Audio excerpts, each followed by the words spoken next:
Hello and welcome to an instructional video about Star Trek Online, how to fly the Infected's Conduit advanced map in space.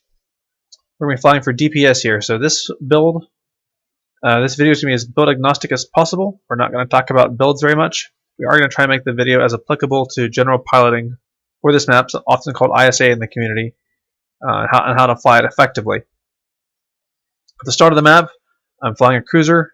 I'm waiting for the briefing to go off. I'm not going to do a whole lot. I will make sure I activate weapon system efficiency. That's the cruiser command that gives me a reduced weapon power cost. I will also pre-charge my torpedo spread and target one of the cubes.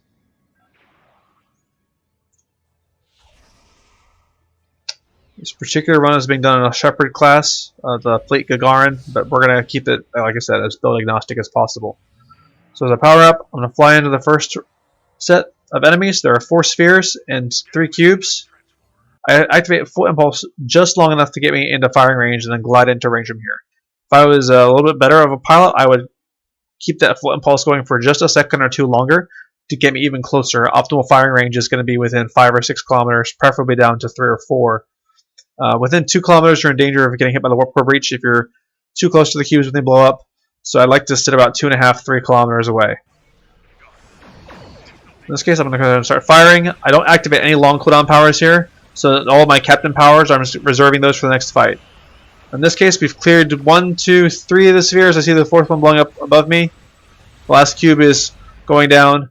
At this point, I'm going to quickly check, make sure that no spheres are still alive, because you can't progress to the next stage until all the spheres are dead, which can really run around. So I'm going to do a quick check behind me, make sure all the spheres are gone. They are. So I activate evasive maneuvers and fly over to the left side. This is called left transformer, and this is where we're going to activate the majority of our tactical captain buffs. We're going to keep using all our abilities. This particular build is beam overload, so I want to really be intentional about what I target, and I'm never going to target the cube. My allies will take care of that for me. Cubes are honestly, regular cubes on advanced, they pop almost too quickly to even be worth targeting. So I will activate almost everything. I will have to keep a close eye on my hit points and shield. This build is a little bit of a glass cannon, so it's not complete glass cannon, but it's pretty close. Certainly not as tanky as some other things that I've done. So I need to make sure that if I start getting hurt, that I use my abilities carefully to keep myself alive. My top row here, my tray, is where I have all my various survivability tools. So in this case, we need to take down 2 or 3 of the generators before we target the transformer. So I'm going to be very intentional about taking those out. Beam overload makes short work, and then I'm going to target the transformer. And I'm going to throw things like, since I'm a tactical captain, I'm going to throw a fire on my mark. Focused Frenzy. I'm going to summon one of my reinforcement beacons. In this case, I'm going to summon the Delta Alliance beacon to help bring these down quickly. I see an ally has cast a gravity well on the transformer, so it's going to pull in the spheres as well. But regardless, I do have a lot of these abilities keybound, but in this case, I'm clicking them just because I know that sometimes I press the key and the keybind won't fire if I'm pressing them in too rapid of a succession. So, like I said, focus fire on the transformer. The generators are basically down. If there are any left, they're going to go down very quickly. The spheres are not as important on the left side. We want to take down that transformer as quickly as possible.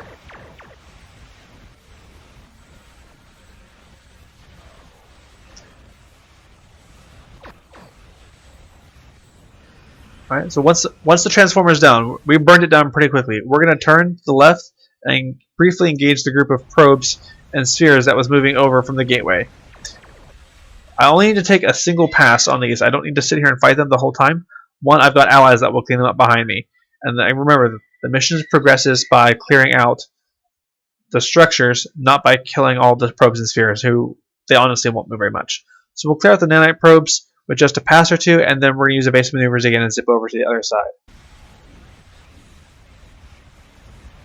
Now this is the part where you really have to gauge how the run is going. As I cross over to the other transformer, you can't see me behind that wreckage of that cube. Here I am. I can see no other allies in front of me. Therefore, I'm the first one here. So I really have to watch my survivability, and in this case, I'm going to be targeting more threatening enemies down before I try and bring down the generators. I am, again, squishy, not very survivable, so I need to make sure that I stay alive. And the best way to do that is by quickly destroying some of the spheres, because in board content, the spheres are almost always the dangerous enemies, not the cubes. Alright, so I've popped out 2 of the generators. I'll even take out a 3rd one here. But then I'll switch targets to the spheres as I see my health going down. I've also popped a very long cooldown. You see this green haze around me? That's the biomolecular shield active reputation ability from the Undine Reputation 8472 counter command. That is a very, very useful tool for surviving. It will help regenerate my shields even though the Borg are going to drain them pretty quickly. So at this point, I don't have most of my captain abilities back yet. I'm going to keep trying to combo down the spheres, bringing those down. Again, that will reduce the incoming fire, and then I'll switch targets to the generators, especially once my allies arrive. I'm really buying time for my allies to arrive, while still putting out as much DPS as possible. So I'm staying about 4 to 5 kilometers from the spheres. It's a little bit far, but I'm trying to not get hit by all of them at once. My allies have arrived. There's still a generator left. I'm not even going to target it. My allies will take care of that for me. I will bring down the transformer, and as the transformer goes down, I will activate evasive maneuvers again and move over to the gateway. Captain abilities are starting to come off cooldown, but they're not quite available yet, so I'll continue using my bread and butter combo. Again, you will see at this range, I'm within 2 to 3 kilometers of the gateway, which is about where I want to be. I've still got a couple survivability tools left, so I know that even if I start taking fire, I'll be okay. My allies are doing a very good job of burning this down, so that helps a lot. When the map goes quickly, you take less damage. Now, at this point, I want to point out this little arrow on the tactical cube. The arrow doesn't work as well for the gateway or the transformers, but that arrow indicates flanking. When the arrow is pointing down, you are flanking it. And if you are using the intel specialization, which if you're using energy weapons, you probably should be, this indicates that I'm flanking the target and will get a lot of damage. I was flanking the transformers as well. If I go back and look at my damage to the gateway, I can't really see my damage floaters here, but I am flanking it. Once I clear out the gateway and I move on the tactical cube, I'm flanking it. If I move up, you can see all my little flank arrows coming off the floater at the top. Flanking is very, very powerful. Now at this point, again, this is where I've still got a few survivability tools left, and now my captain abilities are coming back off cooldown. This is why I use them to the left transformer, so that in a standard ISA run, which takes about 2 minutes, depending on your team, you will have all your captain abilities available for either for the gateway on a slower run or a tactical cube on the faster run. So Focus Frenzy, Energy Amplifiers, Go Down Fighting, Attack Pattern Alpha, all that's coming back available. I'm staying about 2 to 3 kilometers from the cube, and it goes down. We'll let it finish blowing up. Okay, there we go. Operation complete.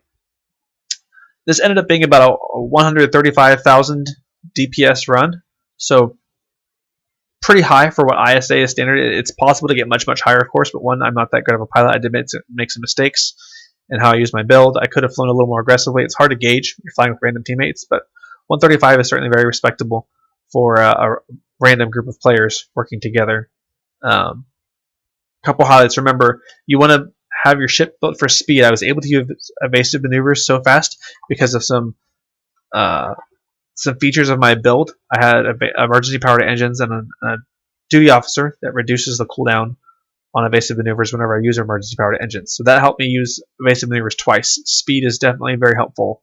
I didn't waste time shooting targets that didn't matter. In other words, I'm not targeting the cubes. I'm going to clean out 3 or 4 of the generators and then focus transformers, especially on a single target build like mine. I'm not going to spend a lot of time targeting little things like individual spheres. I'm going to take passes at them, but mostly there's enough AoE in the game, especially with an ally who's got a strong gravity well, which you almost always have someone who does, that you want to focus your fire on the big targets, transformers, gateway, things like that. On this particular build, I was using dual beam banks and beam overload.